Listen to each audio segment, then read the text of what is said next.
Capres dan Cawapres Ganjar Pranowo Mahfud MD menyiapkan program dengan nama Jaga Teman. Program tersebut diciptakan untuk mencegah kekerasan terhadap perempuan dan anak di seluruh lembaga maupun lingkungan masyarakat. Membangkitkan kesadaran keberpihakan pada korban menjadi spirit utama program Jaga Teman. Program ini menjadi salah satu rangkaian program yang tercantum dalam visi misi Ganjar Mahfud. Memberikan perhatian terhadap perempuan dan anak dalam hal kesejahteraan melindungi anak, terutama dalam menghadapi berbagai kasus kekerasan yang marak terjadi, juga menjadi perhatian Ganjar Mahfud. Tak hanya itu, memberikan edukasi, sosialisasi, serta pembangkitan kesadaran secara rutin untuk berpihak kepada korban, baik aparat penegak hukum dan juga lingkungan keluarga. Ganjar Mahfud sangat serius menangani masalah kekerasan hingga perundungan kepada perempuan dan anak. Sementara itu, peneliti senior Lembaga Ilmu Pengetahuan Indonesia LIPI, Jaleswari Pramodawardhani, ditunjuk sebagai Deputi Inklusif TPN Ganjar Mahfud. Tak hanya dikenal sebagai pengamat isu militer serta pertahanan dan keamanan, ia juga aktif sebagai aktivis perempuan. Perempuan yang akrab disapa Mbak Dani ini juga memiliki pengalaman sebagai Deputi 5 KSP bidang politik, hukum, keamanan, dan HAM. Gelar pasca sarjana diperoleh Jaleswari dari Pusat Studi Kajian Ilmu Wanita Universitas Indonesia. Dengan hadirnya Jaleswari dalam tim TPN Ganjar Mahfud, suara perempuan di berbagai bidang dapat terwakilkan, termasuk dalam pengambilan keputusan politik. Terima kasih pemirsa, Anda masih bersama kami dalam One on One dan saya juga masih bersama dengan Deputi Inklusi Tim Pemenangan Nasional atau TPN Ganjar Mahfud, Mbak Jaleswari Pramodawardhani. Mbak Dani, kita lanjutkan kembali ya tadi pertanyaan saya sebelum kita jeda. Terkait dengan tadi Mbak Dani menyebut ada situasi yang tidak normal, urgensi banget terutama membutuhkan peran perempuan saat ini. Maksudnya bisa dielaborasi Mbak Dani? Kami di kantor staf presiden, dalam kerja-kerja kami kan juga mendasarkan diri kepada indeks-indeks objektif, indikator objektif yang menjadi rujukan kami. Jadi sebetulnya Indonesia ini di posisi apa sih soal demokrasi? Sebetulnya Indonesia itu di posisi nomor berapa sih ketika bicara soal indeks persepsi korupsi? Karena kita tidak bisa memakai indikator-indikator subjektif, tapi juga indikator objektif yang menjadi rujukan global juga. Misalnya indeks demokrasi Indonesia itu sekarang stagnan gitu ya. Dan nggak ada peningkatan Mbak Dani? Harus diakui ini kita masih termasuk demokrasi yang menengah yang belum baik. Padahal kita di ASEAN itu kan termasuk negara demokrasi yang paling nomor satu lah, yang paling maju gitu ya. Dan apalagi kalau kita kaitkan dengan sebetulnya kalau menurut analisis para ahli politik itu, kita harusnya sudah sampai pada demokrasi matang ketika pemilu ke-7 kalinya. Ini kita mau ke-5 kalinya. Nah, capaian-capaian ini kan perlu bukan sekedar diapresiasi, tapi kita pertahankan, kita perjuangkan karena untuk menuju demokrasi itu kita berdarah-darah, kasarnya seperti itu. Nah, kita melihat misalnya kebebasan berekspresi, item-item yang masih rendah itu kita kebebasan berekspresi itu masih rendah, check and balances itu masih rendah gitu ya. Terus kemudian kalau di indeks persepsi korupsi, kita tuh melihat bahwa ternyata yang membuat indeks persepsi kita tuh anjlok itu karena konflik kepentingan. Itu satu. Antar elit. Konflik kepentingan itu itu macam-macam hal. Tergantung korupsinya di mana. Terus kemudian yang kedua itu selain konflik kepentingan itu suap. Suap untuk memulai bisnis atau investasi itu juga yang membuat kita anjlok. Terus yang ketiga itu pungli di masyarakat gitu ya. Nah, kemudian ketika kita melihat indeks indikator-indikator ini, Kemudian kan kita perlu, waduh kalau gitu kita harus rapat koordinasi nih dengan kementerian lembaga. Gimana caranya kita memperbaiki agar indikator-indikator itu bisa naik gitu ya.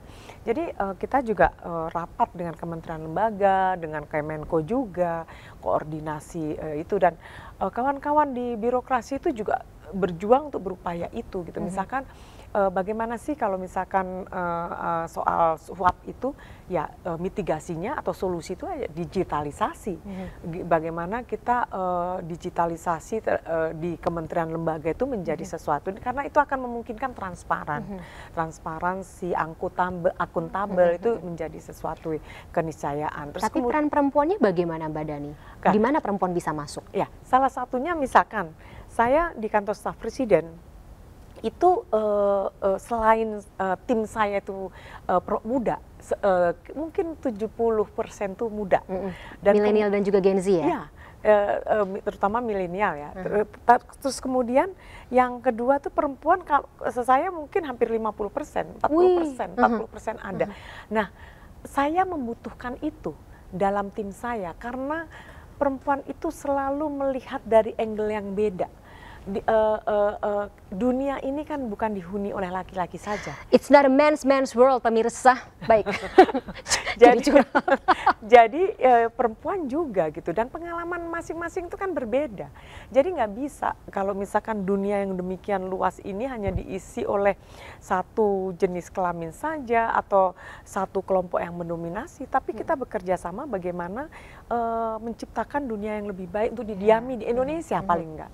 Nah, untuk hal-hal gitu karenanya pengetahuan, pengalaman perempuan itu penting untuk didengar. Misalnya Mbak, ini soal yang paling mengemuka ini kan Pak Ganjar dan Pak Mahfud itu bicara soal anti korupsi itu. Pak Ganjar dan Pak Mahfud akan bicara soal bagaimana kita menyelamatkan uang negara, bagaimana mekanisme yang diciptakan untuk agar tidak bocor, bagaimana membuat kita indeks persepsi korupsi kita itu enggak jeblok. Nah itu. Tapi perempuan-perempuan ini juga sudah bekerja, Mbak. Kayak kawan-kawan kemarin yang mendampingi saya ikut deklarasi. Itu mereka punya pengalaman yang luar biasa. Bagaimana menggalang agar saya perempuan anti korupsi gitu. Itu sebenarnya gerakannya sudah dilaksanakan sekian lama. Sudah lama. Oleh perempuan. Betul. Tapi mungkin media kurang menyoroti itu. Tetapi mereka tuh bergerak betul gitu ya. Terus kemudian dengan cara-cara voluntarisme, dengan cara-cara gotong royong yang sebetulnya menurut saya justru mendasarkan kepada modal sosial dan kearifan lokal gitu. Misalnya Mbak, ini bisa sebagai contoh di Desa Malari, Kabupaten Boni, Sulawesi Selatan. Itu ada semacam desa yang karena sosialisasi dari kawan-kawan yang bergerak di anti korupsi itu, mereka memiliki koperasi yang nggak usah ditungguin, ada toko yang tidak ditungguin, dan mereka tuh ini mencatat sendiri. Kayak toko kejujuran gitu, Mbak kayak Dani? semacam toko kejujuran, kantin kejujuran, ya. Dan Mbak bisa membayangkan kalau itu satu desa, kemudian satu kecamatan menyebar. Nah kita ini kan butuh keteladanan. Dalam konteks ini keteladanan itu. Jadi perempuan itu menerjemahkan anti korupsi itu dengan cara menjaga keluarganya. Ini juga true story. Saya ingin menyampaikan juga.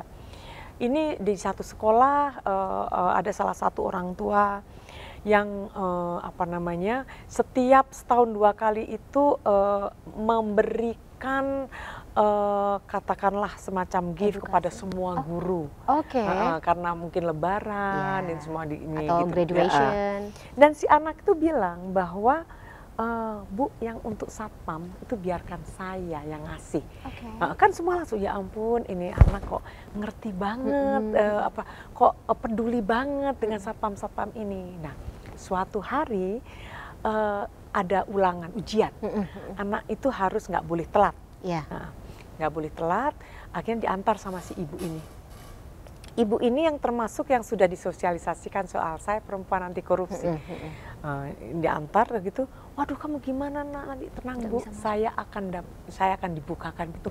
Mana mungkin, ini kan sekolah disiplin, ini nggak mungkin, kamu kan telat kesiangan. Enggak Bu, nanti saya dibukakan. Benar, ternyata satpam itu membukakan. Dan ibu itu langsung cemas.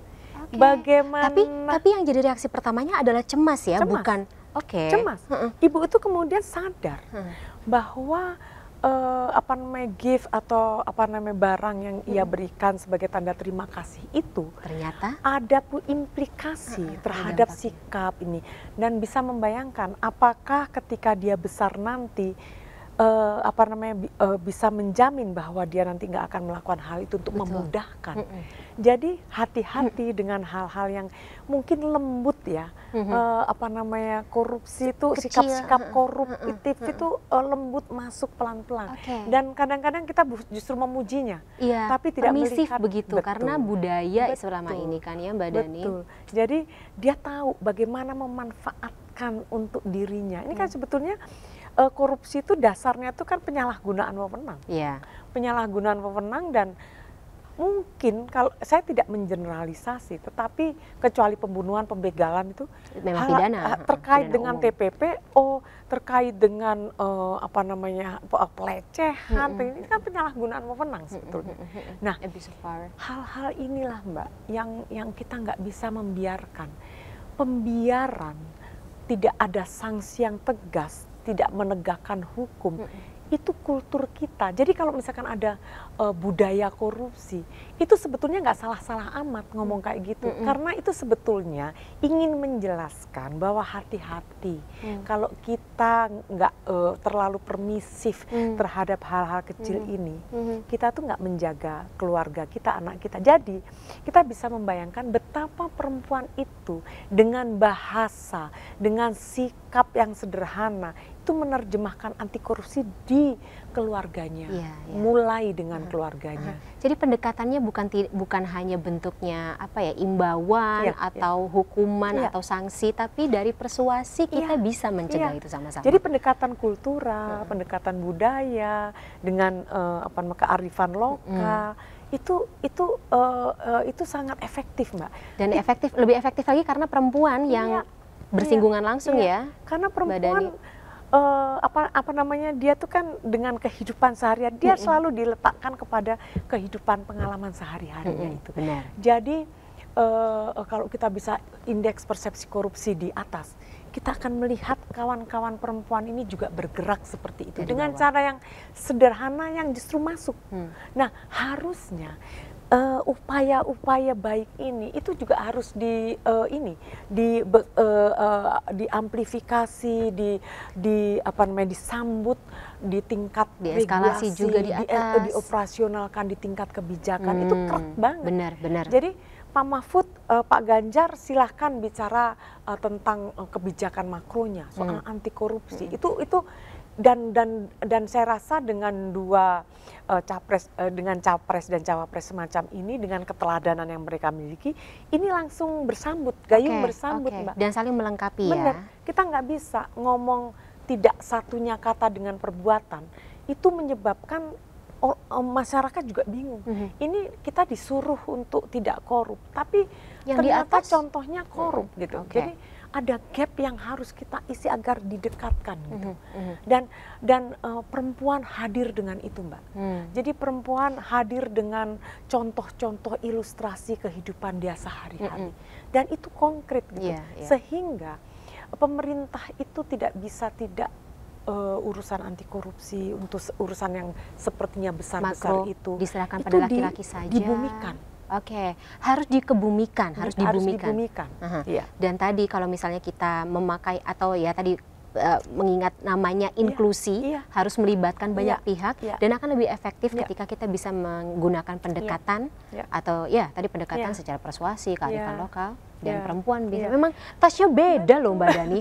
Bukannya kita bukannya kita mengatasnamakan gender ya, tapi mau nggak mau karena kita belajar dari pengalaman sehari-hari Mbak Dani dan sesuai dengan data dan fakta yang Mbak Dani juga pegang, maka ya kita harus ikut dalam situ ya. Dan alangkah indahnya ya Mbak ya, kalau misalkan dalam keluarga itu kan bukan hanya perempuan saja, bapak juga ada di sana.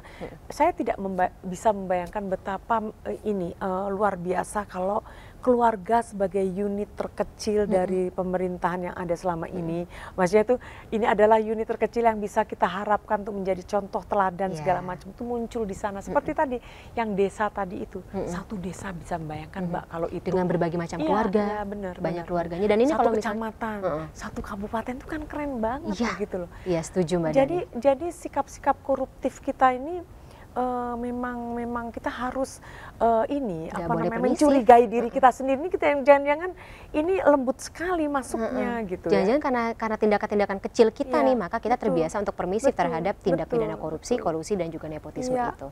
Baik Mbak Dani. Nah, tapi gini, Mbak Dani mengingat bahwa isu-isu seperti ini atau ya daya tarik perempuan biasanya kan kita lihat ini semakin seksi tanda kutip, semakin semakin diminati untuk elit politik itu tiap kali pemilu terutama untuk pemilu 2024 ini juga kan. Apakah ini juga yang ditakutkan ya, yang saya khawatirkan adalah apakah seksi atau apakah ngegasnya itu hanya pas lagi tahun politik, atau kita butuh implementasi lebih lanjut ya Mbak Dani? Tapi kita tahan lagi ya jawabannya Mbak Dani, kita dalami di segmen berikut. Pemirsa, perbincangan masih akan kami lanjutkan setelah jeda. One on One kembali sesaat lagi.